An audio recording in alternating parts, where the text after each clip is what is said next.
Can you see the slides? I can, Awesome. and it's now 2 after. All right. Well, thank you. All right. Welcome everybody for the last summer session of the N3C Community Forum. We're taking August off. So next slide, please. And we have Harold Lehmann and Ken Wilkins, who are going to be talking about the chapter dedicated to best practices of doing data analytics, which we'll talk about. Presentation will be recorded, Q&A button, and raise hands for questions. Next slide, please. And so we have about 8 million COVID cases with 20 million people total. Next slide, please. And so we're going to break in August, resume in September. Stay tuned for the planned sessions in September. Next slide, please. And Janusz is going to talk about N3C concept set vocabulary changes. So Janusz. Yeah. So one of the nice things about Odyssey is that it sort of comes prepackaged vocabularies, but nothing in informatics ever stays constant, right? There's always change.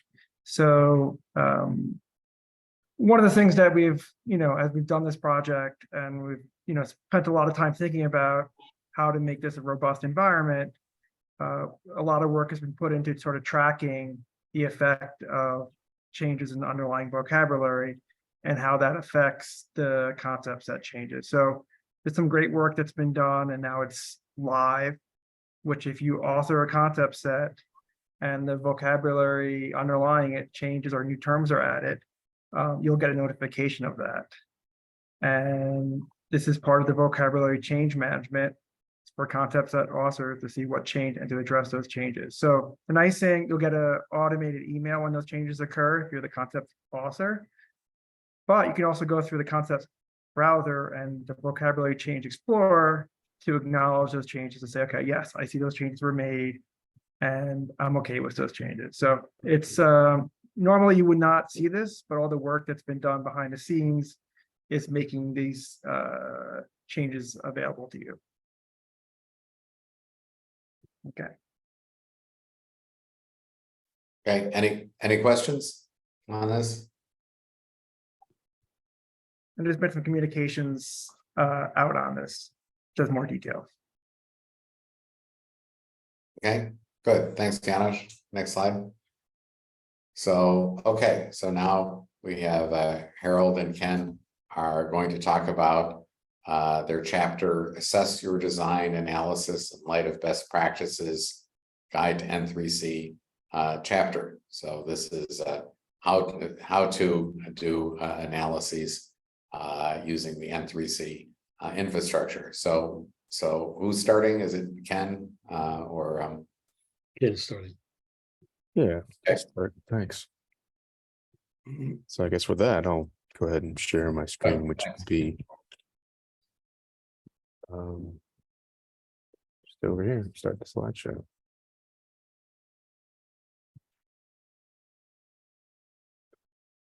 So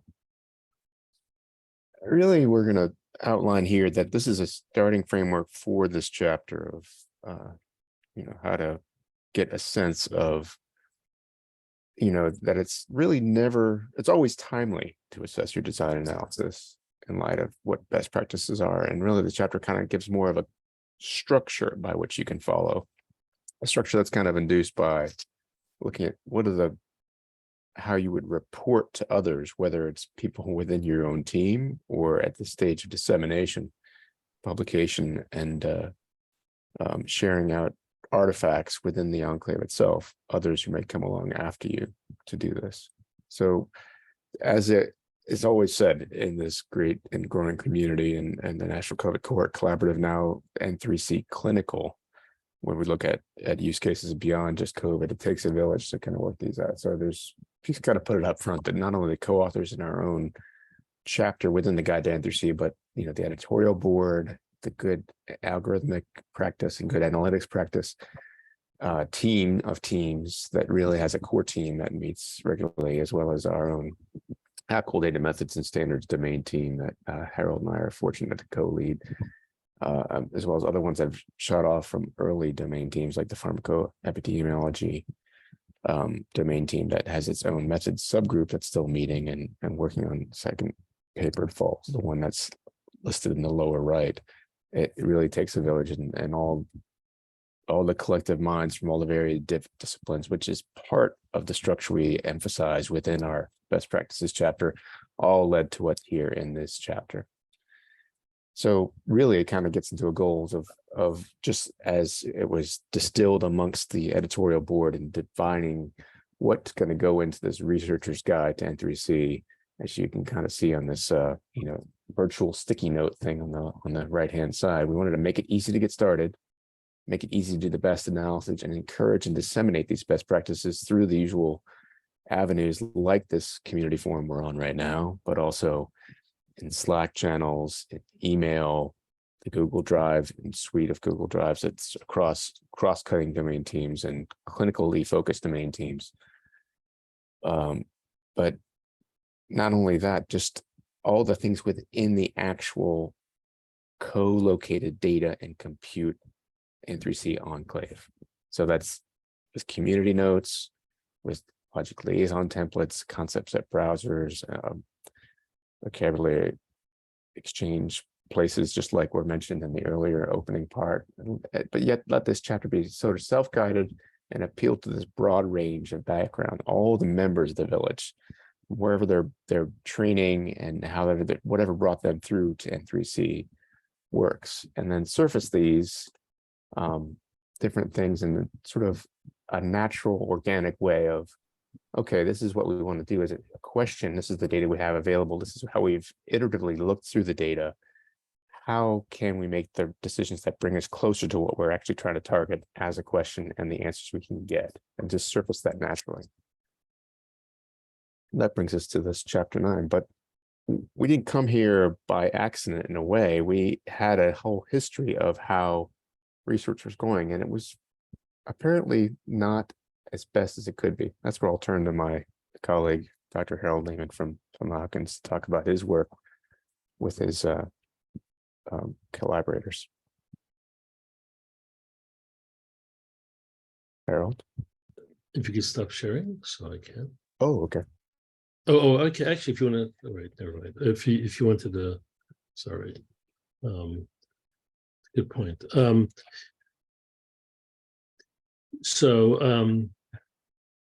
We had an ongoing discussion in the ADMS group and in discussing this chapter.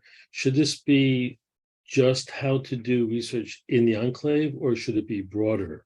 There are arguments for both sides, and I brought up some evidence that an informatics student at Hopkins, Chen-Yu Lee, and some others have done over the last couple of years. We did what we call a sampled scoping review, where we took a random sample of articles from every epoch, as you can see. We created a search strategy for EHR-based research, and we looked at about 35 articles in each epoch, scoring them for whether they assessed missing data, used a method that we would call a real-world method, or mentioned sensitivity analysis. And we figured that those were kind of the minimum 3 components of acceptable real-world evidence-based research. And you can see that the rates, the light blue, the light colored are generous definitions, and the darker are a little minimally stricter. You can see the percentage is about 20% per each component over the 10 years, and nothing changed despite guidances in 2016 by the FDA and the ARC and others. And in fact, the proportion that did all 3 of them was only 3%. So we were concerned that analysts and researchers would come to N3C not really having a background in doing EHR-based research. So we did take the perspective that we should be a little bit more open and a bit more directive than just say, if you want to do missing data, here are these tools, etc. So we want to step back, talk about the entire research process and say that we are supporting the whole research cycle, as it were. And this notion is actually discussed in other chapters of the N3C book as well. And we go through these different steps. People who know the Book of Odyssey will recognize that we shamefully borrowed from them and did use them a bit as a model to say as the basis of what to go forward from. And this cycle is what Odyssey has as theirs. We don't exactly have the culture in N3C yet of registering the protocol before executing. There's a lot of code review by the groups, so we have these pieces, but we don't have the exact same cycle in place. We're also informed by this notion from Stout and colleagues that especially when it comes to real world evidence, there are these phases similar to what we saw in the Book of Odyssey. But one thing we want to point out is that there are a lot of dead ends or the pathway, the pretty pathways you can see, the whatever color, the fuchsia, I think that color is, the path to final reproducible product. When we talk about reproducible research, we're often talking about just that pathway, but the reality is that the environment has to support the entire decision tree, or however you want to call this, including both dead ends and maybe areas for future involvement. And this was, by the way, is one of the motivations for coming up with Protocol Pad to support this whole process and the whole sequence as well. But we wanted to kind of give permission for this whole sequence. There are, as you know, there are methodology or publication checklists. So there's STROBE for observational data, RECORD for observationally routinely collected data, and a relatively new one called STaRT-RWE. Shirley Wang and colleagues at Harvard, excuse me, and she just emailed me this morning that the STaRT-RWE has been taken up by a system called Harper and FDA more broadly. So we did structure the chapter almost as if you were going to fill in what turns out to be 150 elements of the STaRT-RWE checklist to make sure that you've checked for everything that you should be thinking about when you do one of these studies. So these are the elements in the STaRT-RWE checklist. On the left, the administrative history, version history, and a design diagram. And on the right goes through all the different tables, the population, the specification, sensitivity analysis, and attrition table, etc. And in fact, these tables are replicated in the chapter along where what information in the enclave can fill the slot in the STaRT-RWE checklist. We're hoping for the protocol pad to help in populating this directly and automatically, but until then, we at least do have the tables to help you know where to find the information that one could use in a publication. So Katie Bradwell programmed Protocol Pad to generate a text-oriented protocol report that could go in as a supplement to a published article, and we're hoping that the STaRT-RWE checklist filled in can also go in as a supplement to what you submit as a publication. We'll now begin a bit of a perusal through the chapter itself, and I think Ken, you'll take over. Or am I continuing? You can, it's up to you. I can take over the first bit and then you can pick up from take it over partway through. So why don't you I'll push slides. Yeah, you go ahead and advance to the next one. You see that we've multiple groups have come in to help author this chapter. And again, it really intermingles with a lot of the other chapters as well. And it should be that you have an active link within any of these slides that should also be made available afterward, along with the recording, I believe, thanks to the help of our Center for Data to Health support. Next slide.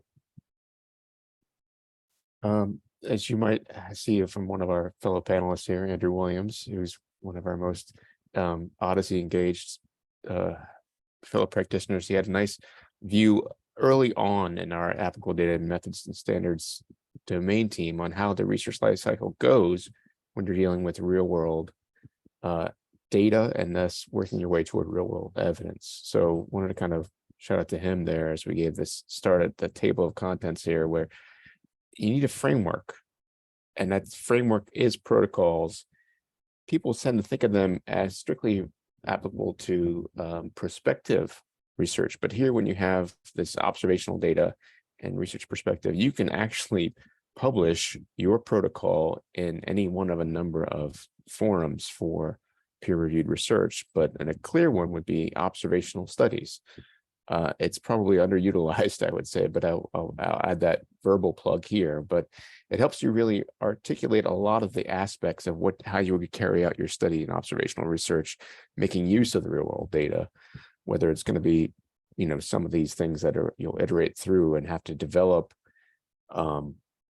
actual implementations on a detailed level, as would be shown in that diagram above, or whether it's just sort of a high level thing when you engage others in other disciplines that you work with, like a lot of the clinicians.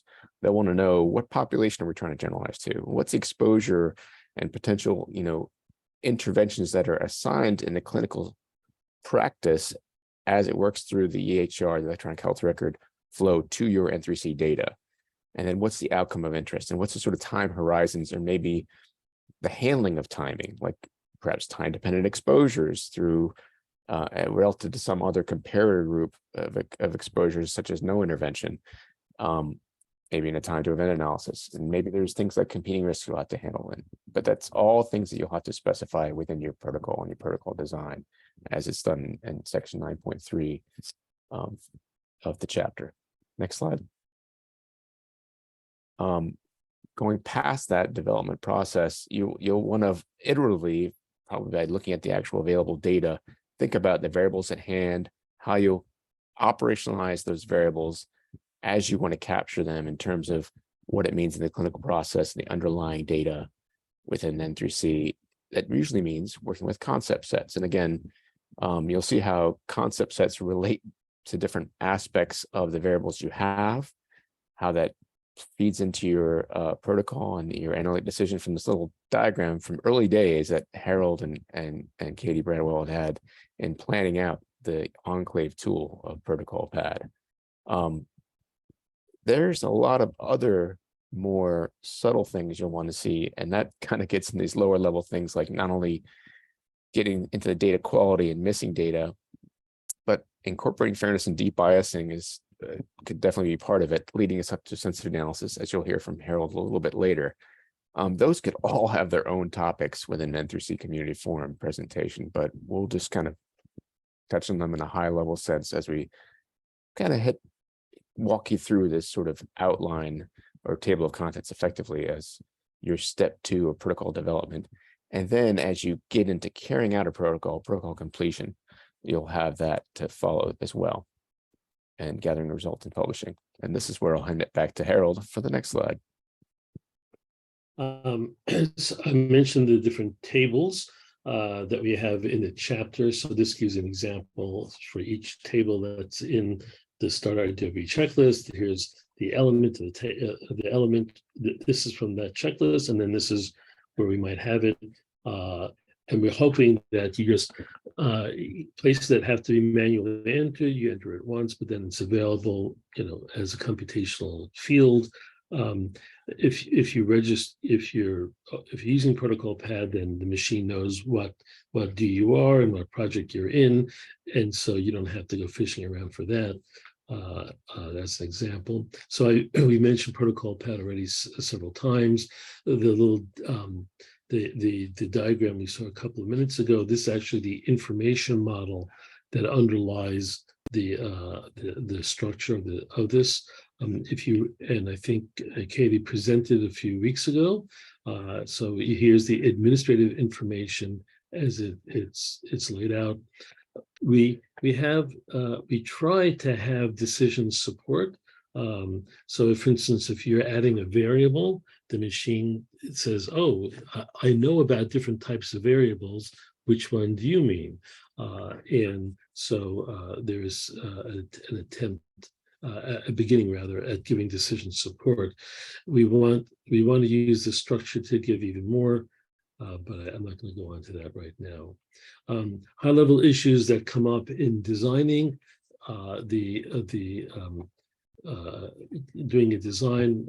So many of you have heard me talk about these things before, where the statistician is used to this view, or the epidemiologist is used to this view of the analytic problem.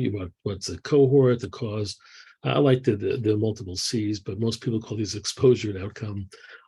Whereas the informatician has all these building blocks to deal with. And the question is, how do you get from a concept ID or even a concept set construct into a variable? And going back and forth is something that many researchers are not used to. When are you permitted to go back and forth? At what point do you have to say, stop, no, I made my decision, and that's the variable that we're going to have. Pointing out bias issues, site in particular, site is a covariate, this is site as a confounder, and the bottom line is site is always a confounder, and you always need some sort of stratification or some attempt at dealing with site as a confounder. Data quality issues, Ken already alluded to the article from Haitham Sidki and others about data quality issues. We tried to list some very straightforward ones that are somewhat unique to the N3C COVID environment, like the fact that the phenotype has a 2-to-1 control of the case match. But obviously, as we go to N3C clinical, there will be different issues. But these are things that not everybody knows coming into the enclave, and the more we can push, the better it is. I should point out one section we didn't make a slide of it, is research questions you cannot answer in N3C, and we welcome any additions. And by the way, we welcome any addition, especially lessons learned, things that you wish that you knew before you started working on this, that you can then bequeath to new analysts or new researchers. I wish I had known this before starting. Maybe we should have a subsection called that. Missing data, I already alluded to the fact that too few studies actually mention it. And I simply wanted to, this is a little graphic put together a long time ago on what type of data might be missing. And it's interesting to note that I'm not going to claim that this diagram motivated the work in N3C, but retroactively, it's interesting how much of the work that was done in N3C actually tries to help address the different types of missing data. So macro visits, for if there's a visit that's missing, facts clearly, and especially harmonized values, reclaiming data that would otherwise be missing, PPRL mortality data that otherwise death data would be missing, claims data, again, data that would have been otherwise missing. So a lot of the work that's been going on in N3C, none of which neither Ken or I take personal credit for, has gone on to fill in what data are missing.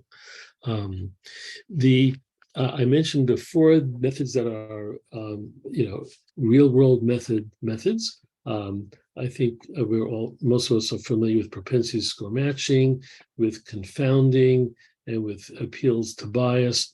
Yet there aren't these others, maybe less. And I would love to put in a URL for each one of these, linking to either a tutorial the definitive article or good examples.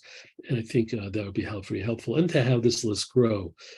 So it's not just folks who attend meetings get to learn about these things. On the other hand, if when that article that I showed you was reviewed by an informatics journal, and I had to defend, what do you mean you have to talk about missing data? What do you mean you have to talk about real world methods? Who made you God? And none of us, we early on in ADMS said we are not the police. We're not judging anybody, but we want to make the best methods available to as many people as possible. We mentioned sensitivity analysis, and these are the type of questions that you can ask with sensitivity analysis, and if you have where you might have that information. The lab notebook, if you don't have your own, you should. If you can use Protocol Pad, that's terrific. But informatics is weak in socializing what a lab notebook should look like. And hopefully you can log all those dead ends that I showed you in the STaRT thing before. The external data sets put together, I think, mostly by the SDOH group. And we just have a section to let folks know that they exist and how to work with them. And all throughout this, we link to other chapters in the book, as well as we link to templates, especially the Logic Liaison templates for how to create facts and other such things. More about the different, there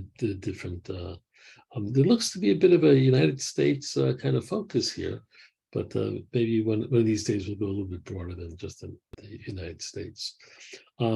Dissemination, we want to disseminate the protocol. I mentioned already that in Protocol Pad, for one thing, you do have the protocol overview for export, which is basically a text document that basically summarizes all those choices that you've made along the way, which is not yet the methodology checklist, and obviously a manuscript.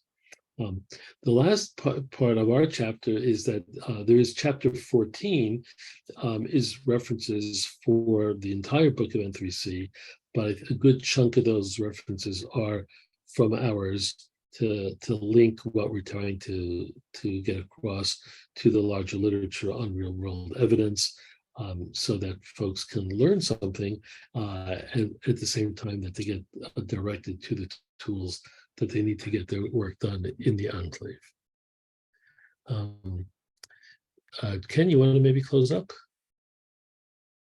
Oh, sure.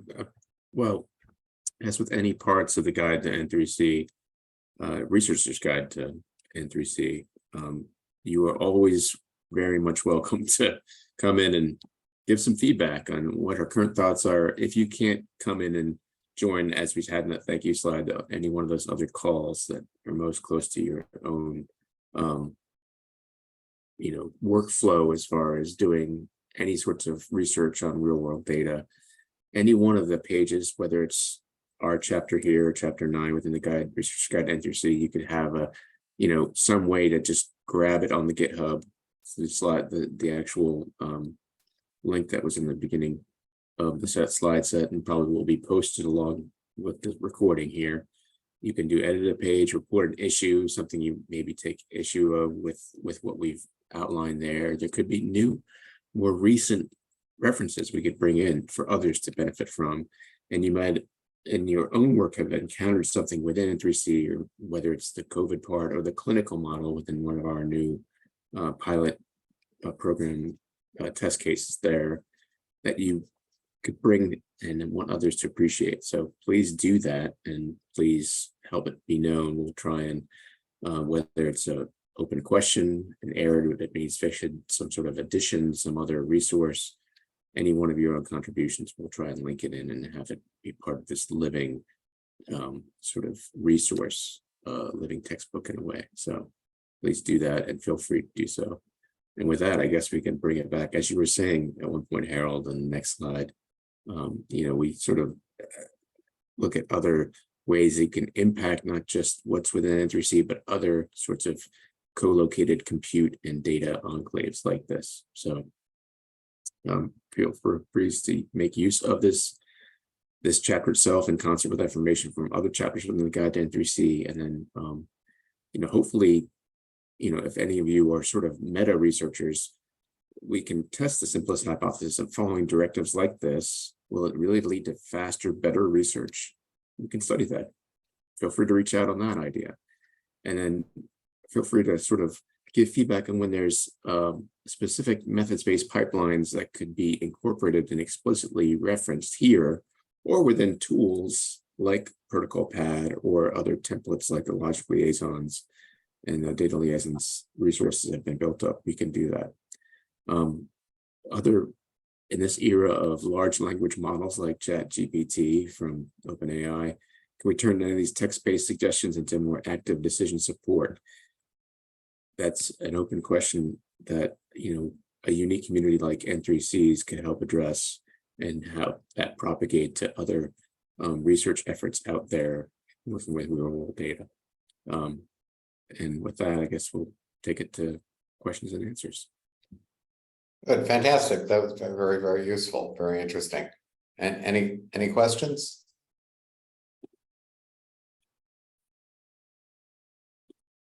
So in terms of other areas that aren't COVID, tenant models and all of that, obviously the N3C is moving towards this and looking at a variety of other areas. And I think most of what you talked about is agnostic to whether you're researching COVID or anything else. So maybe could you address what aspects of what you're talking about are generalizable, and what thoughts you have about getting this sort of information into the broader real world data research community? Well, that's precisely why we have this, we kind of step back, and everything you saw, the research process, the research cycle, the methodology checklist, the concerns, almost all of that is generic. Where we have specific links to specific COVID-related tools, we're explicit about that, and we're eager to have details to share from the clinical. This bullet about need for specific methods-based pipelines speaks exactly to that. Where if you look in the chapter kind of that introduces Enclave tools, there's a very nice workflow for generating facts that to some degree is generic enough that I think it applies the whole notion of how to go from basically how to go from those little Lego blocks to the entire, to facts and cohorts and larger definitions. What we're missing is for this type of analysis, what is a corresponding sequence of detailed steps? What is that sequence of steps? Whether those are domain specific, COVID, non-COVID, or whether it's methodology specific, where we're actually testing out as we speak, as we generate example protocol pad templates, or not templates, examples better, as we generate protocol pad specific templates, taking published studies and retroactively fitting them into the protocol pad environment.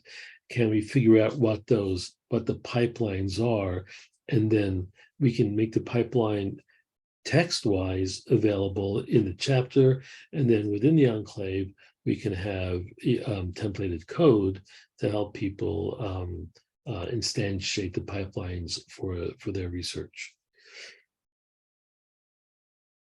Right. Well, that makes a lot of sense.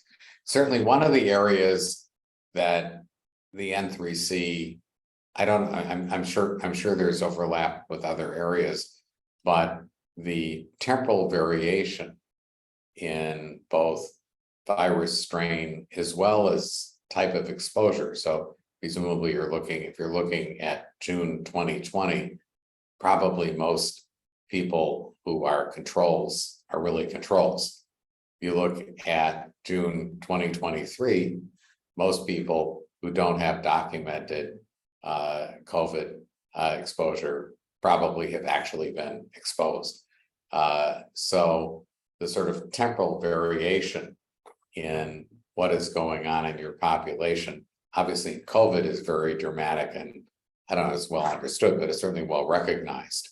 So in my mind, it's actually potentially an interesting model scenario that might be relevant to other diseases. So have you thought about this sort of thing in your methodology research? What we've thought about and what we've documented and what we've written down are very different things. Playing catch up with this. on the right, long- certainly what's in this chapter is the tip of that iceberg of conversations about all these issues. Just personally, I would say that the COVID secular trend is radically different than many other secular trends, but certainly keeping how do you do a research study over time, keeping your eyes over your shoulder to seeing what else is going on, I think is a real important part of real world evidence research. I was just advising a junior faculty member this morning as she was contemplating doing a prospective study, say, Odyssey or Coronet or these other systems can help you keep track of how time has changed practice, how time has changed the disease, even as you're doing your very specific study. But I think COVID is a bit of an extreme, to be honest, Joe. Yeah, no, it's definitely an extreme. There are not that many pandemics, fortunately. Thank you. So But that makes it a nice common reference point for everyone having lived through it to know, like, yeah, you cannot take for granted that there may be secular trends by which you need to do this. And as part of like a lot of these things, as Harold was saying, not all matching up in terms of what's been written up, but this need for different pipelines and maybe some sort of active decision support, that a lot of that can come from a lot of the shared lessons learned across this community and what they've done, and probably building into a knowledge base that then can be drawn upon and at least help frame, just like in the way the protocol pad does, prompts for everyone to think about these real world data issues that are going to be faced, no matter what your question might be ahead of you.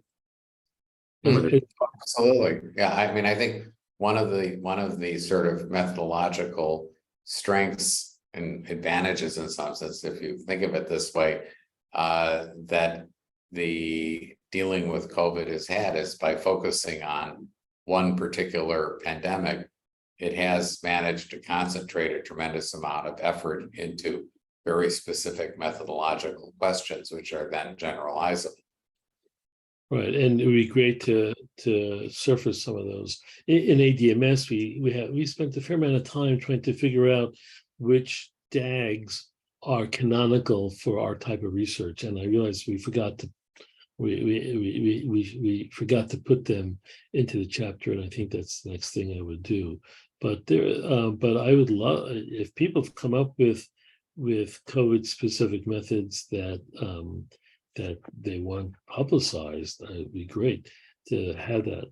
I'll be honest, we haven't had as much statistical involvement as we wanted in our work, and its statisticians have simply said we're not supported for this, and they have day jobs, and as any son of N3C goes forward, I do hope that the statisticians in particular get enough support to help with precisely this sort of work. We don't have a lot of informatician support, but we have some amount of informatician support for the concept sets and the logic liaisons, but we don't have any general statistical support to make sure that these learnings get shared. So Fantastic. Okay, any questions or comments? I don't see anything. Maybe I'm missing it, but okay, well, this is really extremely interesting and very valuable work. And appreciate you sharing this, and look forward to seeing everybody in September. Have a Thanks. good summer, everybody. Take care. Bye-bye. Thank you.